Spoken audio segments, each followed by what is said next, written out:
কুমিল্লার বরুড়া উপজেলার শিকারপুর গ্রামের অনেকেই প্রবাসে থাকেন। প্রবাস থেকে ফিরে কয়েকজন কুল চাষে মনোযোগ দিয়েছেন। শিকারপুরের উদ্যোক্তাদের সফলতা দেখে পাশের গ্রামেও তা ছড়িয়ে পড়েছে।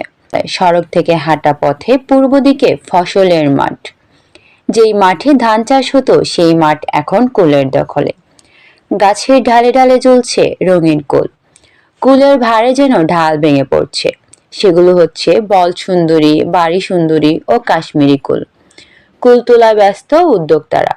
কেউ কুল তুলছেন, কেউ মেপে দিচ্ছেন ক্রেতাকে। আমি এটা করতে আছি এই গরুর চাষ আজকে 3 বছর হয়ে গেছে।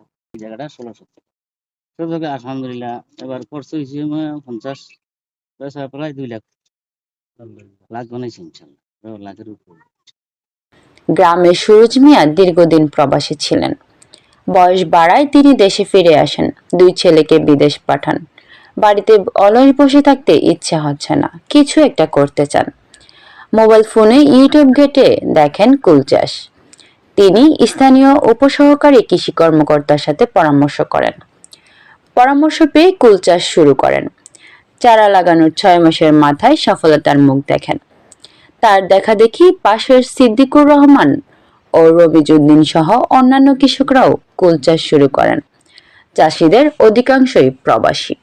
দুলা ভাই এই ক্ষেত বড় ক্ষেত চাষ করতেছে আজকে 3-4 বছর, খুব লাভবান।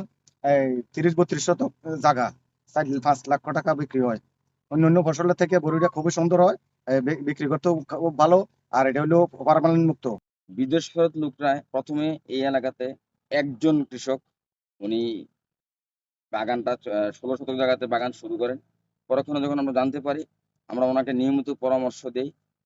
ওনার ফলন এবং লাভের পরিমাণ দেখে এই এলাকায় বর্তমানে প্রায় 10 থেকে 12 বিঘা জমিতে বিভিন্ন জাতের কুল চাষ হচ্ছে। এবং সবচেয়ে মজার বিষয় হচ্ছে এই কুলটা, আমরা বাজারে যে কুলটা পাই এটা অনেক সময় বিষ মুক্ত না যুক্ত এটা আমরা জানি না। এখানকার কৃষকরা সরাসরি আমাদের সাথে নিবিড়ভাবে জড়িত, যার কারণে আমরা এটাকে বিষমুক্ত উপায়ে, মানে পরিবেশ বান্ধব উপায়ে আমরা এটা উৎপাদন করার জন্য চেষ্টা করি।